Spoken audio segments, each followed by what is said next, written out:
Are you dealing with an avoidant or are you dealing with a narcissist? This is a question that gets asked all the time, and it can be very confusing to determine whether your partner or your ex is actually someone with avoidant attachment or are you dealing with a full-blown narcissist. There are a lot of overlapping behaviors that can cause this confusion. Both can love bomb, both can gaslight you, both can cheat on you, go quiet on you, disappear on you, ghost you.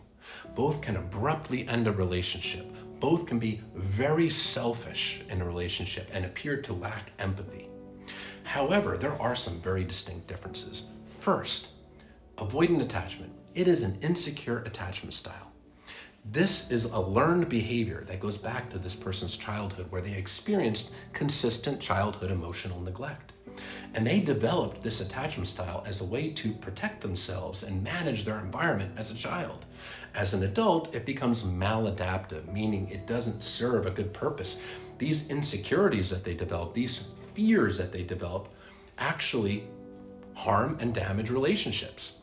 Avoidants long for love, they long for connection, just like anybody else. But their deep insecurities, their deep fears, actually cause them to panic and run away when they're triggered. They self-sabotage relationships, even though they long for that love. And they are deeply insecure. They rely on external validation to feel better about themselves. When an avoidant is triggered, they can become very selfish and self-absorbed in that moment. They're only able to think about soothing themselves and what they perceive that they want, need, feel, or fear in the moment. They're not considering the emotions of their partner. And when they get extra triggered, they can completely deactivate, shutting down their feelings and suppressing them. And this can come with a lack of empathy. This is a person that is emotionally unavailable, and it's due to their deep insecurities. It is due to their very specific fears of rejection, abandonment, and losing their independence. And this is all stemming from the childhood emotional neglect that they experienced. They fear being vulnerable because they associate vulnerable, emotional intimacy. They associate that with rejection and abandonment, which is why they look to keep their partners at an emotional arm's length to prevent themselves from getting exposed as what they perceive themselves to be, which is defective and unlovable. Narcissism, on the other hand, now you're dealing with a personality disorder, not just a learned behavior. Yes, the narcissist was mistreated in childhood and did experience emotional neglect as well. However, this turned out to be a full-blown personality disorder, not just a learned behavior. Narcissists go into relationships for vastly different intention than an avoidant. Whereas the avoidant longs for love and connection, the narcissist longs for narcissistic supply. Narcissistic supply is the attention, adoration, affirmation, validation, and power and control that a narcissist feels entitled to. They feel entitled to get that attention from anybody they want, and they always need to be in the position of power, control in the relationship. Narcissists, they love bomb too, just like an avoidant. The avoidant, well, they love bomb because they have all these bottled up emotions, and early in the relationship, their fears haven't been triggered yet, and they're letting these bottled up emotions flow out onto their partner because the dopamine is riding high. The narcissist love bombs as a manipulation. It's a transaction. All relationships are transactional with the narcissist. They give you the love bombing, so you give them that attention, that supply in return.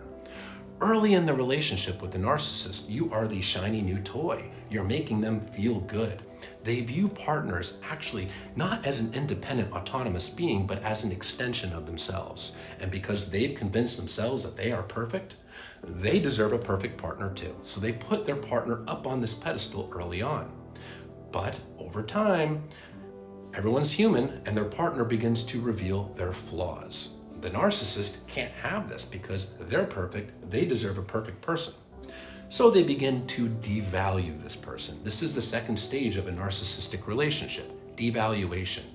This is where they begin to do toxic behaviors. It's like a slow shift. They start one-upping the person, putting the other person down in either overt ways or passive-aggressive ways, constantly controlling the other person, telling them what they can and can't wear, things along those kind of lines. using the silent treatment as a weapon to punish the other person and make them squirm so they can obtain power over that person. When the avoidant goes quiet, they're stonewalling, they're overwhelmed, and they just shut down due to anxiety and fear. It's not meant to be a punishment, but with a narcissist, it is. Now, narcissists are entitled to that attention wherever they want it, so they're naturally entitled to go out and cheat. They're entitled to get that supply. It is their God-given right to get what they want.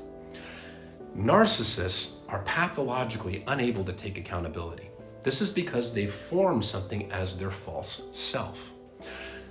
Deep down within the narcissist is a pit of shame, so they create a false self, which is the image of themselves that they project to the world. But they also convince themselves that their false self is who they really are, and the false self is always this perfect person. Taking accountability and self-reflecting would shatter the false self, so they can't do it. Every time they do a toxic behavior, it is always somebody else's fault. For example, if they cheat on you, it's your fault because you didn't give them what they need.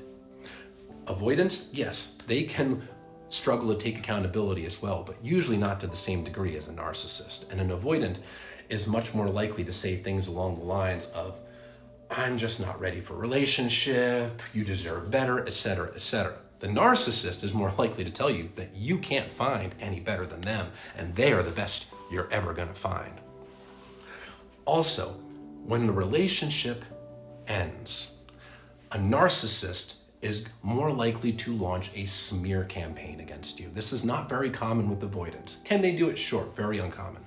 Where the narcissist goes out and just trashes your name to everyone that'll listen, painting themselves out to be the victim so they can get that supply in the form of sympathy from others and cast you as the bad guy.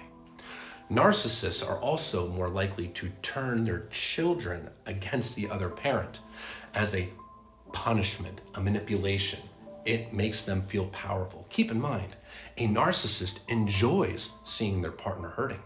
Because if they're able to hurt this person, it means they have power. It means they have control over them. They are relevant.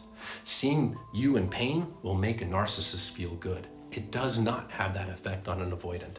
They don't enjoy inflicting pain. They do, but they don't do it for the purpose of inflicting pain.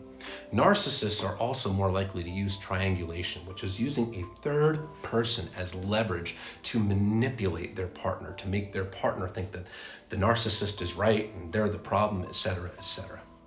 Narcissists are generally much more cold, much more cruel, and much more cutting, and they do things that are overtly designed to hurt the other person. Nasty things, absolute gaslighting, blame shifting, cutting words. The level of cruelty from a narcissist is usually so much more significant than that of an avoidant. Both can be selfish. Both are emotionally unavailable. One of the core components of emotional availability is the ability and willingness to empathize with the other person, to feel their emotions along with them. This is not something that either really do. Both are emotionally unavailable and can be very painful to be on the receiving end of these behaviors. Your boundaries, which are your limits of what you will and will not tolerate, what you want and don't want, are your sword and shield. Your boundaries will protect you from ever being in a long-term relationship with somebody like a narcissist or somebody who's severely avoidant. Because emotionally unavailable people, selfish people, struggle to maintain relationships with those who have and hold boundaries because they're in it for what they get. They're not really all that concerned about what your needs, wants, and feelings are. Hold your boundaries, protect yourself. They are your sword and shield. One more thing worth mentioning. Some narcissists actually come across like anxious attachers. It's just that they've learned to use anxious methods to control the other person. Not all of them behave like avoidants.